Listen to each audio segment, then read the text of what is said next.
got pregnant with Barrett, and instead of me being so thankful to God and praising him for this blessing, I had the attitude of, about time. Like, I mean, I've been praying for this for years, and finally you're answering my prayers.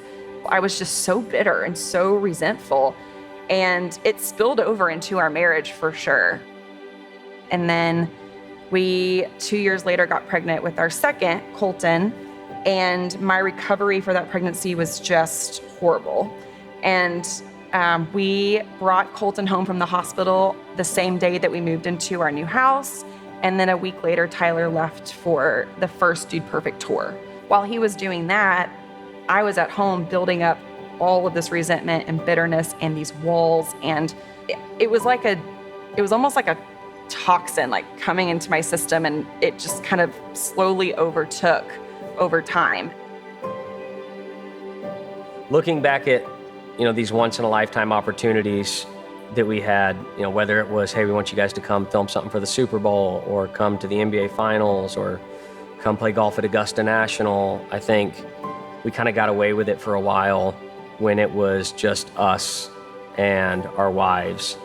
And I think they really felt the toll, and it's hard to argue that they shouldn't go do this, but at the same time, we're getting left at home a lot by themselves. And then you throw kids into the mix of that, and you start talking about missing, first days of school.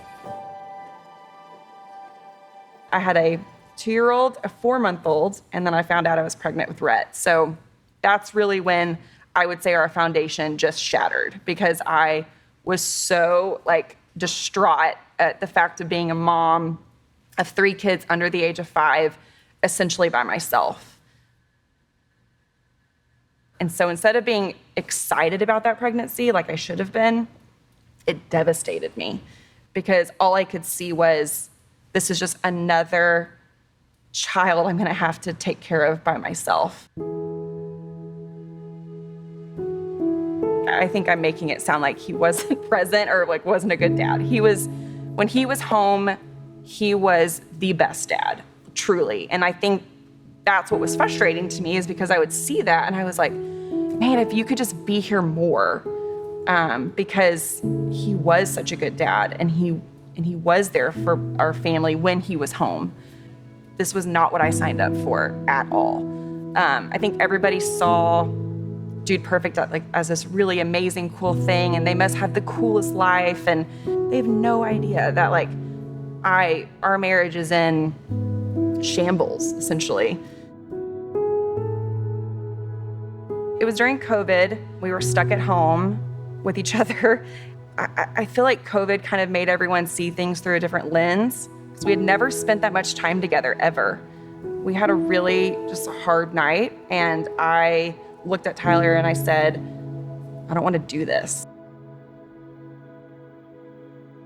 I'm tired of you putting Dude Perfect before our family. And I think in that moment, it kind of hit him like, this is bad. This has gone bad. And so, we took time apart for a little bit. So he came back and he was broken. I think it was the first time he was like, I think I've screwed up. All this surfaced and kind of blew up back in October of 2020. We were not in a good place, and I was not the husband to Bethany that I needed to be. I was not the dad to my kids that I needed to be. I was struggling with pornography for a long time.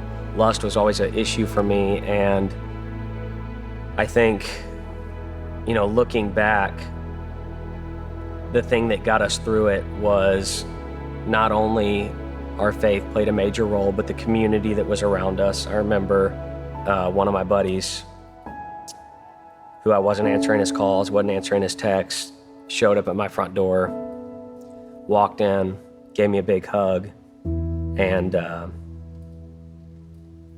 he said, I'm here for you. And wasn't trying to fix anything, wasn't trying to give me advice,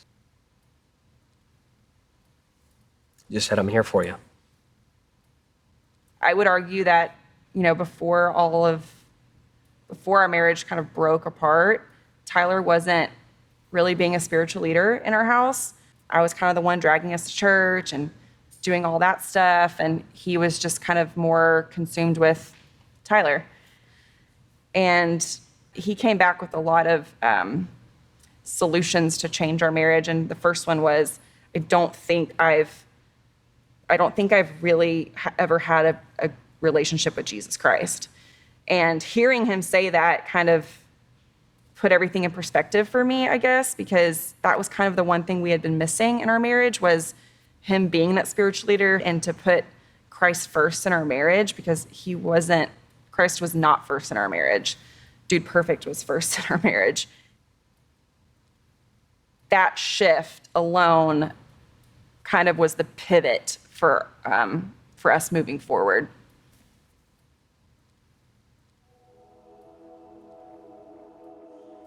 My buddy that came over, he felt bad. He felt ownership because he feels like he should have been more there for me, that there should have been more accountability, and that he could have prevented that.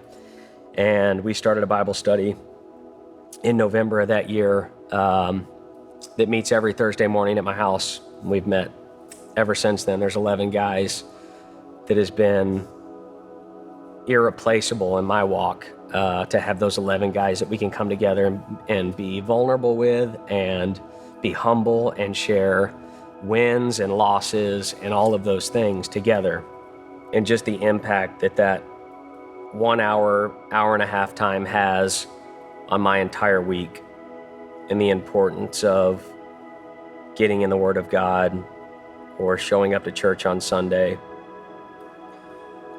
All of those different things have played a major role in the change of your perspective. One of my mentors said, most young men can handle anything but prolonged, sustained success. And I think looking back, kind of fell victim to that, where I got really dependent on myself and my ability to control a situation. When you have a community of people around you who are able to point those things out, or maybe reveal some of those things to you, then your perspective can change in those situations.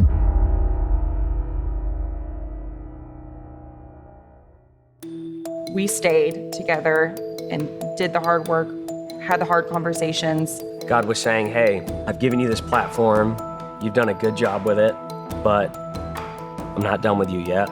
So I think it was scary for them as a brand, and also just like intimidating for him, because this was his first thing that he's done publicly that shows his faith. It was just that overwhelming sense of like, this is what you're supposed to be doing. Like, this is why I gave you this platform 13 years ago. This is why I've given you the talents and the abilities